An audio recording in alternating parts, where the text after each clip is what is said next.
자, 여러분 안녕하세요. 자, 이번 시간에도 우리 같이 역사 공부를 해보도록 하겠습니다. 이번 시간에는 외란과 호란의 반발과 극복, 즉 일본이 쳐들어오고 그 뒤를 이어서 이제 청나라가 쳐들어오게 되는데 이를 조선에서 어떻게 막아내고 어떻게 극복해 가는지 그 과정에 대해서 공부를 해보도록 할게요. 그래서 2시간에 걸쳐서 배울 건데 첫 번째 시간에는 일본의 침략이었던 임진왜란에 대해서 공부를 할 테고 두 번째 시간에는 이제 청나라의 침략인 정묘호란과 병자호란에 대해서 공부를 해보도록 합시다. 자, 오늘 교과서는 176쪽, 176쪽을 한번 펴봅시다. 자, 한번 교과서를 보면서 설명을 하도록 하겠습니다. 자, 외란의 반발과 전개. 자, 봅시다. 자, 조선과 일본은 세종 때 쓰시마섬을 토벌했다. 자, 여기서 알 수 있는 게 뭐야? 자, 조선은 주변 국가들과 함께 외교 관계를 맺는 데 있어서 두 가지 정책이 있었다 그랬죠? 자, 첫 번째는 자, 받들어 모시는 중국, 그렇지, 중국 명나라를 받들어 모신다 해서 4대 관계를 맺었었고, 자, 그 외에 북쪽의 여진족이라든지, 남쪽의 일본 같은 경우에는 어떻게 했어? 교련 정책이라 그래서, 자, 말을 잘 들을 때는 당근도 주고 하면서 달래줬고, 말을 안 듣거나 하면은, 가서 채찍으로 후드를 팼다 그랬지. 당근과 채찍이라 그랬어. 자, 세종 때 일본이 또 말을 안 들으니까 쓰시마섬을 토벌을 해서 또 몽둥이 찜질을 해줬단 말이야. 자, 그 이후에 또 일본이 또 말을 잘 들으니까 이제는 어떻게 교린 정책에 의해서 이제 항구 남쪽 동해와 남해 쪽에 새 항구를 열어서 교역을 허락을 해주면서 이제 안정된 관계를 유지하고 있었습니다. 자, 근데 이때 조선에서 문제가 발생을 한다는 거야. 자, 조선 내부에서 아주 심각한 문제가 발생을 했었는데 그건 뭐냐면 자, 우리가 지난 시간에 배웠었던 사화와 붕당이 발생을 하면서 조선의 지배계층이었던 양반사회가 분열을 겪게 됩니다. 일단 사화는 뭐였어? 연산군 때 있었던 여러 가지 사화 배웠죠. 그 사화를 배우면서 어떻게 됐었지? 훈구와 살인 간에 서로 간에 갈등이 있었고 여기서 많은 살인들이 피해를 입었고 나중에는 이 훈구가 이제 살림한테 다시 역전을 당하면서 훈구는 밀려나고 살림이 정권을 장악을 하게 됐었습니다. 그 이후에 살림이 정권을 장악한 이후에도 어떤 문제점이 있었어?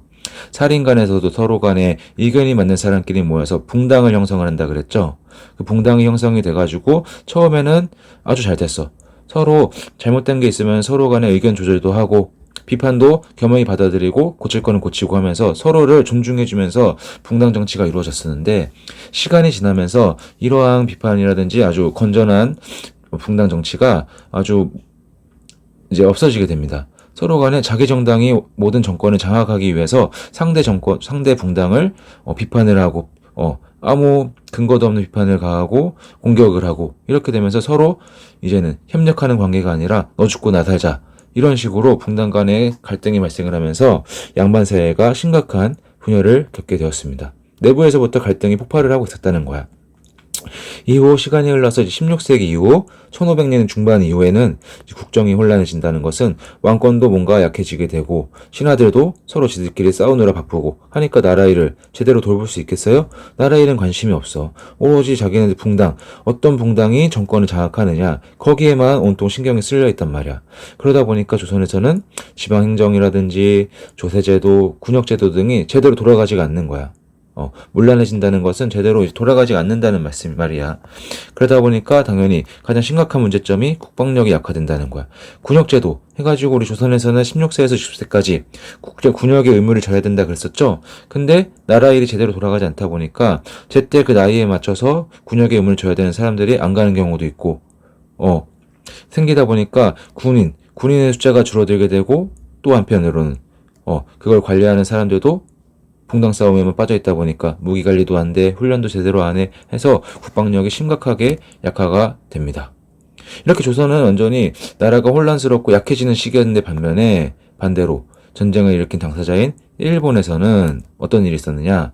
자, 일본의 도요토미 히데요시라는 인물이 자, 일본 같은 경우도 자, 일본의 지도를 보게 되면 자, 이렇게 돼 있죠. 근데 하나의 통일된 나라가 아니었다는 말이야. 자, 천황이라고 상징적인 존재가 있어서 지배를 하고 있었지만 전국에 수많은 전국이 이렇게 나눠져 가지고 자기네들끼리 서로 파벌 싸움을 하고 있었어. 황제를 있긴 하지만 이 일본을 실질적으로 지배하는 그 위치에 오르기 위해서 전국이 나눠져 가지고 싸우고 있었습니다. 그거를 일본의 전국시대라고 그래. 이 전국시대가 계속해서 100여 년이 넘게 이어지고 있었는데 이 전국시대를 누가 통일을 하는 거야? 그렇지. 이 옆에 있는 인물이 이 인물 도요토미 히데요시가 이 전국시대를 통일을 하게 됩니다.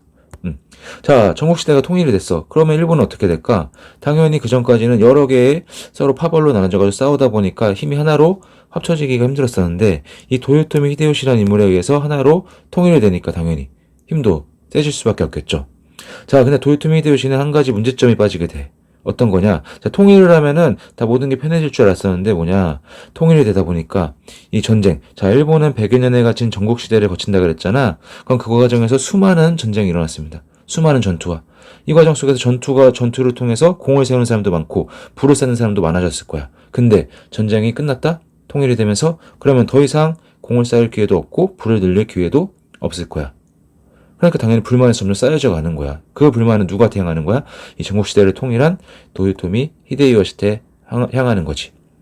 야, 우리 먹고 살기 힘들어. 우리 공도 쌓아야 되고 부도 쌓아야 되는데 전쟁이 없으니까 우리 살기 힘들다. 너 어떻게 할 거냐? 책임져. 하는 거지. 하니까 도요토미 히데요시가 어떻게 하는 거야? 이런 내부 불만의 세력을 일본 내로 향하는 게 아니라 바깥으로 향하게 합니다. 그것이 바로 어디야? 그렇지. 일본 서쪽에 있는 바로 조선입니다. 그래서 주장하는 게 뭐냐? 자, 우리는 조선을 정복하고 그 뒤함에 조선을 지나서 대륙인 중국 명나라까지 차지하겠다라고 말을 하는 거지. 그러니까 너희들 당장 준비해. 전쟁하러 갈 거니까 해서 이 내부의 불만을 바꾸는 것이 오히려 도요토미 히데요시의 충성심으로 돌려놓는 거야. 또한 일본 내부에서 이러한 불만뿐만이 아니라 도요토미 히데요시 자체도 이런 정복 욕심이 많은 사람이었어.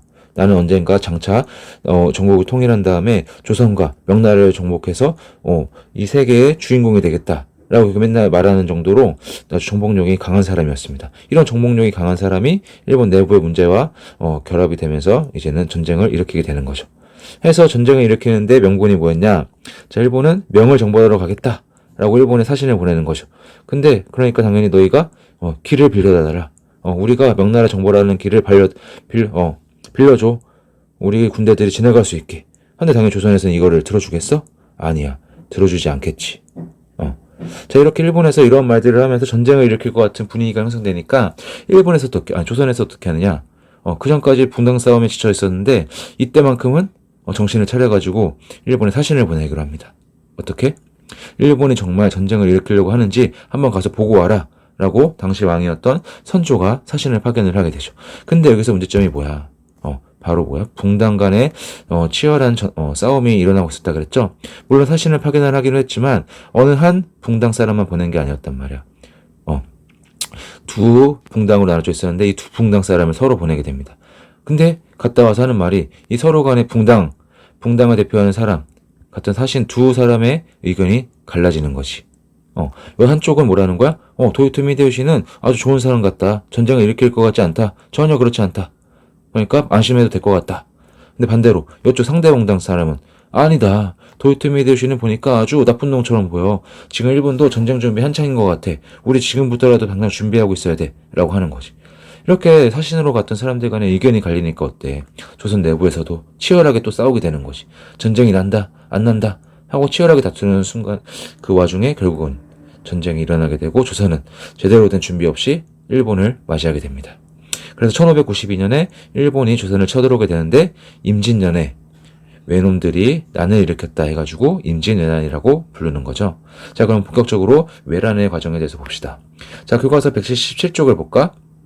자, 1592년 외란이 일어났는데 당연히 조선은 상대가 되지 않습니다. 그 이유는 뭐야? 자, 일본은 방금 전에 뭐라 그랬죠? 100여 년의 전국시대를 거치면서 수많은 전투와 전쟁을 치러왔다 그랬지. 그 와중에 어떻게 되는 거야? 당연히 전투로 수십 년간 단련이 되었어. 군인들의 전투력이 아주 세. 그 다음에 두 번째, 이게 바로 치명적이었죠. 일본은 당시 포르투갈에서 새로운 무기인 조총을 받아들였어. 오늘날 사용하고 있는 소총 알죠? 그 총을 받아들여서 소총. 날아다니는 새도 그냥 쏴서 떨어뜨린다고 하는 그 조총을 받아들였습니다. 신식 무기를 받아들이는 것이. 이러한 것 때문에 당연히 조선은 게임이 되지 않아. 왜? 조선은 평화로운 시기를 너무 오래 거쳤단 말이야. 외적의 침략도 받지 않고. 그러다 보니까 국방력도 당연히 약해졌고, 아까 전에 앞에서 봤듯이 나라 일이 제대로 돌아가지 않으면서 국방력도 약해졌었고, 군인도 없고, 무기도 이런 조총이나 이런 무기도 없이 여전히 활이나 이런 것들만 쓰고 있었기 때문에 게임이 되지 않았습니다. 그래서 초반에는 엄청나게 파죽지세로 일본이 밀고 올라와 당연히 일본이 가장 먼저 상륙했었던 부산과 동네가 함락이 되고, 자, 이렇게 부산과 동네가 함락되니까 조선에서는 발등에 불이 떨어진 거야. 파발이 달려갑니다. 조선의 통신수단에 또 봉화를 올려야 되지만 너무나도 일본이 빠르게 되니까 봉화 가지고는 그 속도를 따라갈 수가 없어. 그러다 보니까 파발을 보내게 되는 거지. 역참제도를 이용해가지고 파발에 달려갑니다. 부산과 동네에서. 조선 사냥으로 가가지고 지금 일본군이 상륙을 해서 부산과 동네가 함락이 되었습니다.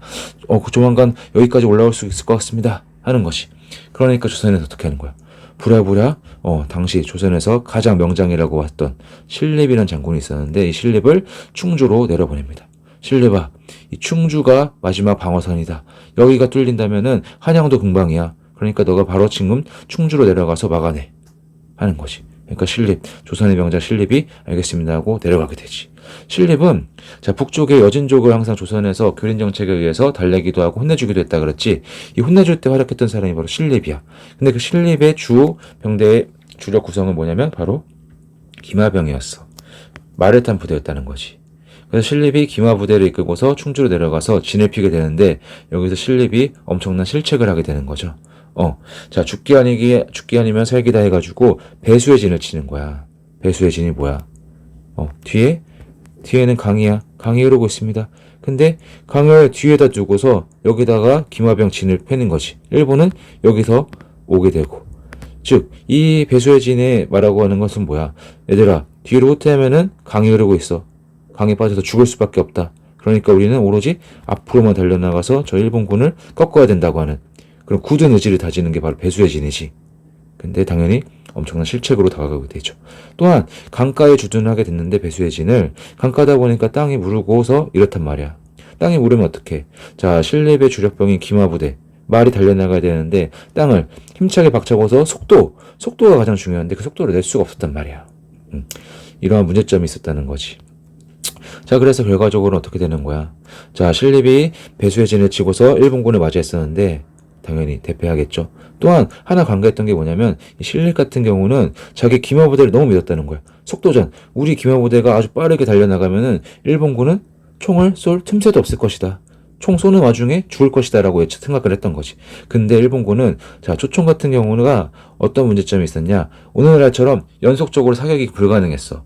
한 발에 쏘기 위해서는 화약을 넣고 화약을 이제 장전이 될 수 있게 하고서 그 다음에 해야 되지 발사를 할 수가 있었는데 그 발사를 하고 나서 또다시 그 다음에 한 발에 쏘기 위해서는 1분이 넘는 시간이 걸렸단 말이야. 이런 텀이 있었는데 일본군은 이런 단점을 극복을 했다는 거죠. 어떻게? 자, 차례대로 조총부대를 배열을 합니다. 해서 어떻게 하는 거야? 차례대로 준비를 하고 있는 거지. 준비를 해서 일렬이 정전을 해서 쏘게 되면은 쏘는 와중에 이웰은 이미 다 준비가 돼 있어.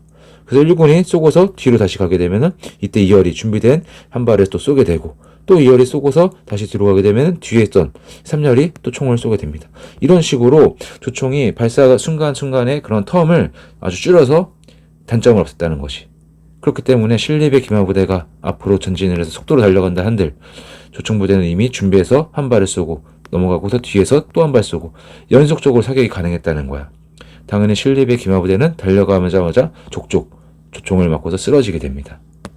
그래서 신립도 결국에는 패배를 앞두고서 그냥 뒤에 있던 강에 빠져서 죽게 돼. 자, 믿었던 조선의 명장 신립이 패배했어. 그러니까 조선은 완전 난리가 났습니다. 어떻게 되냐? 우리 이제 망하는 거 아니냐? 해서 선택한 조선의 선택은 뭐야? 왕이 도망가셔야 합니다. 일단 왕이 피하시고 나서야 후위를 도모할 수 있습니다. 해서 신하들에 의해서 왕이 도망을 가게 돼. 왕은 수도 한양을 비우고서 도망가니까 당연히 수도 한양을 지키는 사람이 있어? 수도 한양도 점령을 당하지. 선조는 어떻게 해? 의주까지 피난을 갑니다. 어찌하면 어떻게 된다는 거야? 여기서 말하고 있는 의주란 어디냐? 자, 여기가 바로 임진왜란 당시 조선인데, 자, 수도인 한양이었죠? 자, 선조는, 자, 충주가 뚫리고 나니까, 신립이 패배하고 나니까, 바로 도망을 갑니다. 해서 어디까지 도망을 가? 바로 여기 의주. 자, 의주 앞에 바로 뭐가 흐르고 있지? 압록강이 흐르고 있죠? 이 압록강만 넘어가면 어디야? 명나라. 조선이 받들어 모시고 있던 명나라. 여차하면 명나라로 튀겠다. 명나라에 의탁을 하겠다는 생각으로 여기까지 도망을 가게 된 거야. 명나라 조선이 선조가 수도를 버리고 도망가니까 당연히 한반도는 속수무책으로 당할 수밖에 없겠지. 완전히 난리가 납니다. 완전히 초토화돼, 황폐화되고. 자, 이렇게 해서 왜군은 한경도와 평양일 때까지 진격하고 선조가 방금 전에 말했듯이 의주까지 피난을 갑니다. 자, 근데 이렇게 조선이 망할 줄만 알고 있었는데 이때 누가 활약을 했다는 거야? 그렇지. 구국의 운영, 구국의 영웅, 바로 이순신이 이끄는 수군과 의병이 활약이 전해지게 됩니다. 자, 육지에서와 달리 바다에서는 누가? 그렇지. 이순신 장군이 이끄는 수군이 옥포, 당황포, 부산, 한산도 등지에서 왜군을 격파하였습니다. 이게 엄청나게 중요한 이유는 뭐냐면, 자, 지도를 한번 보게 되면, 자, 일본 같은 경우는 여기서 배를 타고 건너와서 육군을 상륙시킨 다음에 전진을 하게 되죠. 자, 전쟁에서 가장 중요한 게 뭐지? 바로 보급이야. 식량이란 말이야. 식량을 계속해서 전해줘야 돼. 물론 본토에 상륙을 하고 나서 여기서 지역 내에서 이렇게 지원을 해줄 수도 있지만 그것만으로 부족을 해서 계속해서 어떻게 해야 돼? 일본에서 식량이라든지 이런 것들 물자를 지원을 해줘야 됩니다.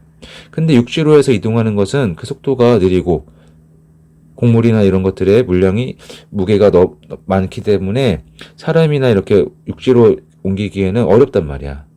그래서 일본 같은 경우는 수군, 바다를 장악한 다음에 배를 타고서 이렇게 물자를 전해줄 계획을 세우고 있었는데 이걸 누가 막아냈다는 거야? 그렇지. 이순신이 어디를 떡하니 지키고 있었던 거야? 그렇지. 이 서남해안을 떡하니 지키고 있어서 일본이 보급이 전해지는 것을 막아놨다는 거죠. 그러니까 당연히 일본은 차질이 생길 수밖에 없었어. 보급을 통해 가지고 더 빠르게 해서 한반도 북쪽 끝까지 진출하는 것이 목적이었었는데 보급이 제대로 되지 않으니까 상륙의 전진의 속도가 어떻게 되는 거야? 조금씩 늦춰지게 되는 거야. 전진의 속도가 늦춰지면서 당연히 조선은 반격할 기회 시간을 벌 수 있게 됩니다. 그 시간을 어떻게 보게 되는 거야? 바로 명나라가 도와주러 참전하게 되면서 반격을 가할 수 있게 되는 거야. 이때 이순신이 만약에 없었다면은 명나라가 참전할 시간조차도 벌기 힘들었을 겁니다. 엄청나게 중요한 거야. 그래서 이러한 이순신 장군의 활약으로 인해서 조선은 서남해안의 제해권을 장악할 수 있었어. 그래서 서남해안을 통해서 육지로 무기와 식량을 전달하던 왜군의 계획이 완전히 물거품으로 간 거지. 특히 여기서 엄청난 전투가 바로 뭐야? 유명한 전투, 한산도 대첩입니다. 한산도 대첩이 뭐냐면 여기서 유명한 게 뭐냐? 한산도에서 이순신 장군의 수군이 펼쳤던 그 진이 유명하죠. 자, 어떻게 학이 날개를 펼친 것처럼 자, 이런 진을 피게 되고 자, 여기 섬들로 이렇게 이루어져 있어서 좁은 해로가 있었어. 이순신은 어떻게 하는 거야? 소수의 병력으로 이끌고 나가서 자, 여기 있는 대량의 일본군을 맞이합니다. 일본군은 소수의 이순신 장군이 수군이 오니까 당연히 병력 수를 믿고서 밀어붙이게 되죠. 그러니까 이순신은 어떻게 돼? 이 소수의 병력을 다시 후퇴를 하게 되죠. 이 좁은 섬 사이 길로 해서 후퇴를 하게 되는데 일본군 같은 경우는 이 섬 너머에 어떤 일이 펼쳐지고 있는지 모르는 거지. 자, 조선군이 일본군을 유인을 해서 바다 한가운데로 넘어오다 보니까 일본군이 맞이한 것은 뭐야? 그렇지. 학이 날개를 펼친 것처럼 쭉 이렇게 둘러싸고 있는 하객진을 맞이하는 거지.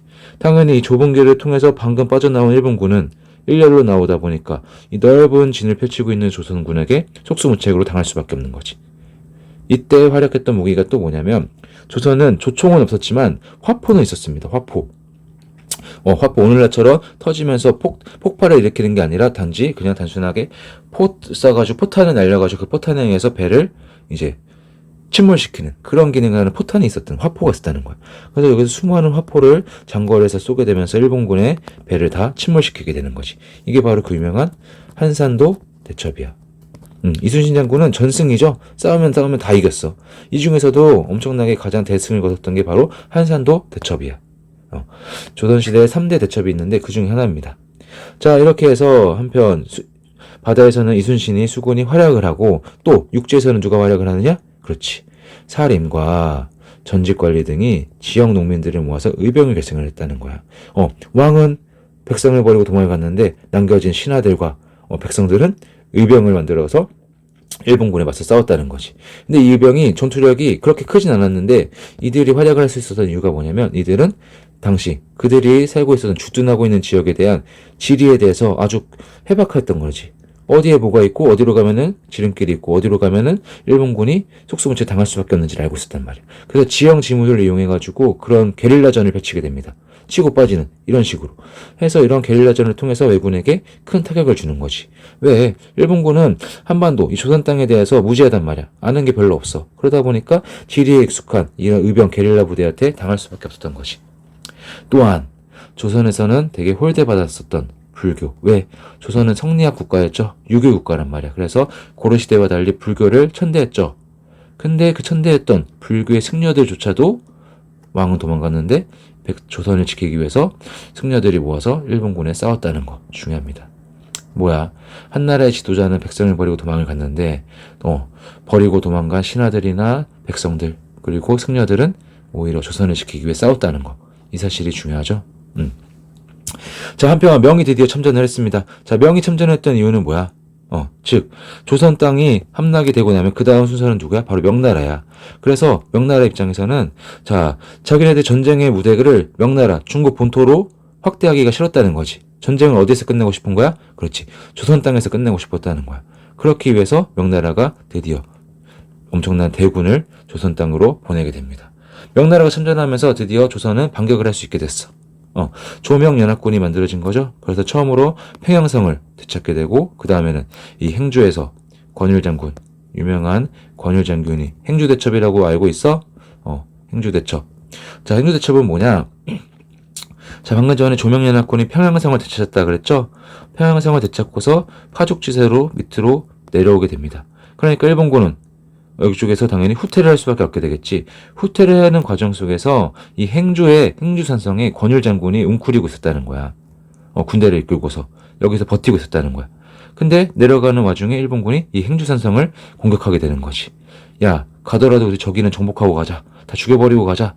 하는데 이 행주에 있었던 권율 장군이 함께 지키고 있던 백성들과 함께 치열하게 싸운 결과 엄청난 대승을 거뒀다는 거지. 이때 왜 유명한 게 뭐야?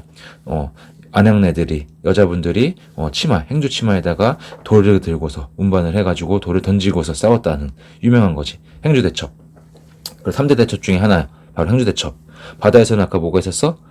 한산도 대첩이 있었고 육지에서는 자 권율 장군의 행주대첩이 있었습니다. 두 개가 3대 대첩에 들어갑니다. 또 하나 있다면 진주대첩이라고 해서 이 세 가지가 임진왜란의 3대 대첩이라고 하고 있어. 기억하면 좋을 것 같아.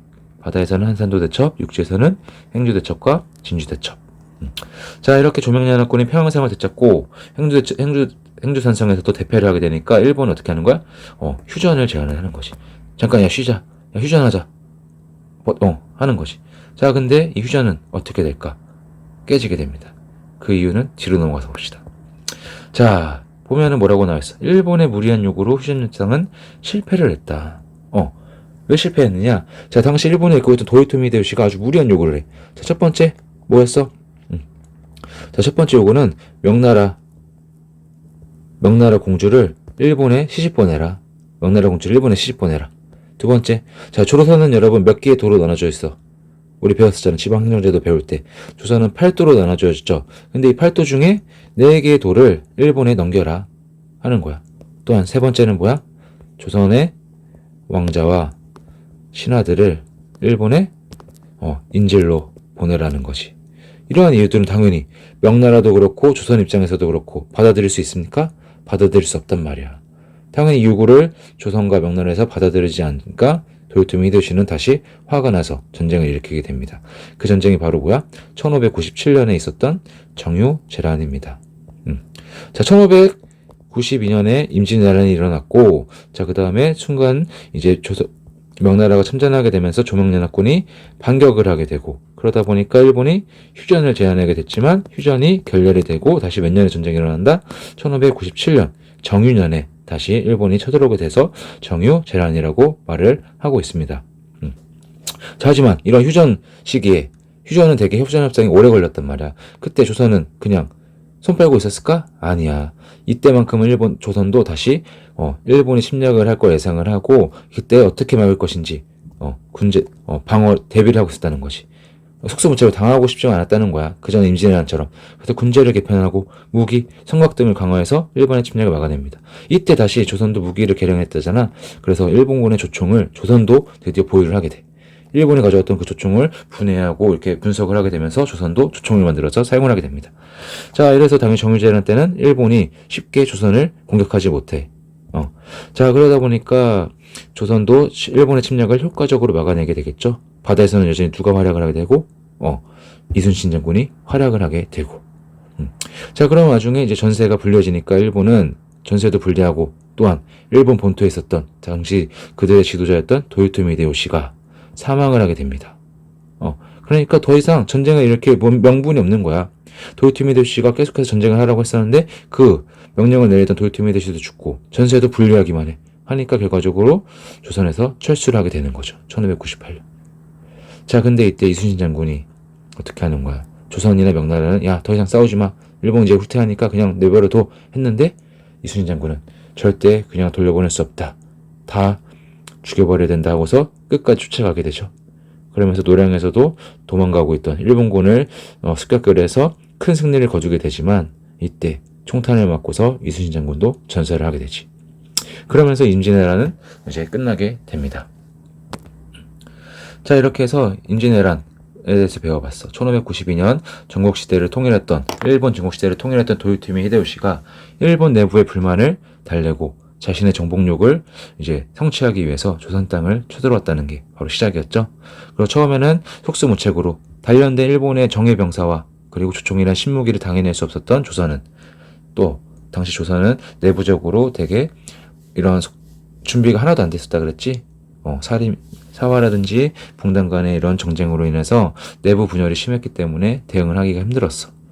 그래서 결과적으로 조선은 속수무책을 당할 수밖에 없었고 당시 왕이었던 선조도 한양을 버리고 의주까지 도망을 가는 등 아주 이제 망하기 일보 직전이었었는데 명나라가 참전을 하게 되면서 반격을 할 수 있었고 또한 바다에서는 이순신 장군의 수군과 육지에서는 이제 의병들이 활약을 하게 되면서 전쟁을 이제 승리로 이끌 수 있게 되었다는 것이 바로 오늘 배울 내용이었습니다.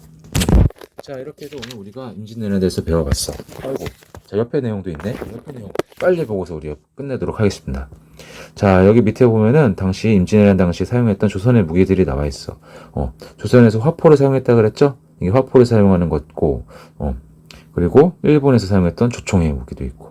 자, 비격진천내라고 있네. 자, 이것도 엄청나게 신박한 무기죠? 오늘날로 치면은 시간차를 이용해서 공격하는 그런 무기야. 자, 불에 붙여서 쏘게 되면은 일단은 일본 배에 떨어져. 근데 그 순간에 터지지가 않습니다. 어떻게? 시간이 지나면 여기 있던 화약 심지가 타들어가면서 그때 폭발이 이렇게 나게 되는데 여기에는 수많은 이런 파편들이 들어있다는 거야. 오늘날로 치면은 수류탄 같은 기능을 하는 거지. 그런 걸 공격했던 게 바로 비격진천내였다. 자, 그리고 조선 수군의 주 함선이죠. 판옥선이 있었는데 판옥선과 일본의 안택선. 자, 근데 당연히 게임이 안 됐다는 거야. 판옥선은 바닥에 내버 쉽게 전도 가능하고 두꺼운 나무로 제작을 해서 되게 아주 무겁고 힘이 좋았어. 근데 일본의 배는 바닥이 좁아서 회전이 어려워. 자, 조선의 남해안 같은 경우는 이런 해류의 흐름이 아주 일정하지가 않아서 아주 순식간에 변화를 했단 말이야. 또 물살이 센 데도 있었고, 그런 물살이 센 데 들어가게 되면 일본 배 같은 경우는 우왕좌왕할 수밖에 없고, 그때 이를 버틸 수 있었던 조선 배는 당연히 공격을 더 쉽게 할 수 있었겠지.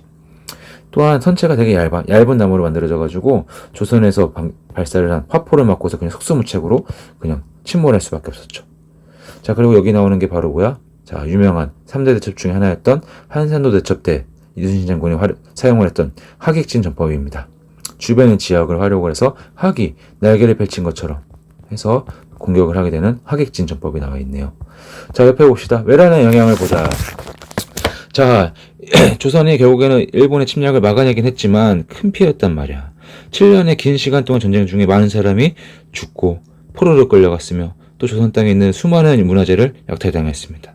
그러니까 당연히 백성들의 생활은 어때? 어렵고 국가 재정도 힘들겠지. 노비 문서나 이런 토지 문서들이 다 불타. 그러니까 나라에서 세금을 거둬야 되는데 세금을 거둘 수 있는 그런 근거 자료가 없는 거 아니야. 그러니까 세금을 거두기도 어렵지. 또 노비 문서 등이 불타니까 노비였던 사람들, 천민이었던 사람들이 내가 노비란 증거 대부하면서 다 도망가고 이제 일반 평민 행색을 하는 거지. 그러니까 신분 질서도 당연히 동요하게 되는 거야. 자, 이런 반면에 다른 명나라와 일본에서는 어떤 변화가 있었는지 봅시다. 자, 전쟁 후 일본과 중국에서 변화가 일어났다. 일본에서는 도요토미 히데요시가 죽고 이 도요토미 히데요시 정권이 무너집니다. 그리고 새롭게 도쿠가와 이에야스의 에도幕府가 성립이 되는데 일본 같은 경우는 이 임진왜란을 통해서 조선의 수많은 문화재와 포로로 데려간 이 조선인들을 통해서 엄청난 문화 발전을 이뤄내. 일본은 도자기도 제대로 만들 수 없는 사람들이었었는데 이때 넘어간 조선 도자기 공들을 이용을 해서 엄청나게 발전된 도자기를 생산을 하게 되고 수출까지 하게 돼. 또 조선의 뛰어난 성리학자들이나 이런 사람들을 포로로 데려가서 일본에서 성리학이 발전을 하게 됩니다. 얘네들은 그래서 일본은 엄청난 문화적인 발전을 이루게 돼요. 외란을 통해서. 자, 근데 명나라 같은 경우는 어떻게 된다? 자, 전쟁 기간 중 조선을 구원하기 위해서 왔었던 명나라는 너무 많은 군대도 너무 많이 보내고 물자나 이런 것도 너무 많이 조선에 투입을 해. 그래서 국력이 엄청나게 약화되고 이를 틈타서 북쪽에 있었던 여진족이 성장하는 기회를 주게 돼. 그리고 결과적으로 이 여진족이 성장을 해서 후금을 세우게 되고 이 후금에 의해서 명나라가 나중에 망하게 되는 것이 나비효까지 뭐 때문에 임진왜란 때문에 임진왜란에 참전을 하게 되면서 명나라가 국력이 약화되고 그 틈을 타서 여진족이 성장을 하게 되고 이 여진족이 세운 후금에 의해서 명나라가 망하게 된다는 것까지 보면 돼. 자, 한편 이제 일본과의 관계 회복이 나옵니다. 자, 당연히 전쟁 후에 조선은 일본과 교류를 당연히 다 중단을 하겠지? 근데 일본에서 도요토미 히데요시가 죽고 나서 세워진 에도幕府가 조선 땅에 화해를 요청을 해. 야, 우리가 그때 미안했다. 우리 미안하니까 사과할게. 그러니까 우리랑 교류 좀 하자. 너네 뛰어난 문물 좀 우리한테 전해주고 우리도 너희들 좀 배우고 싶어. 하니까 이때에서 조선에서 또 어때? 성리학자들. 아주 이거 성리학자 아주 꼰대야. 야, 쟤네가 이렇게 사과하고 하는데 우리가 큰 나라로서 좀 들어줘야 되지 않겠나? 해가지고 결과적으로는 조선에서 사신단을 파견을 해서 당시 조선의 문물도 전해주게 되고 화해를 하게 됩니다. 그러면서 이때 외란 때 끌려갔던 포로도 다시 데려오게 되고 국교로 회복을 하게 되는 거지. 그러면서 이때 파견했던 사신단을 뭐라 그러냐면 통신사라 그래.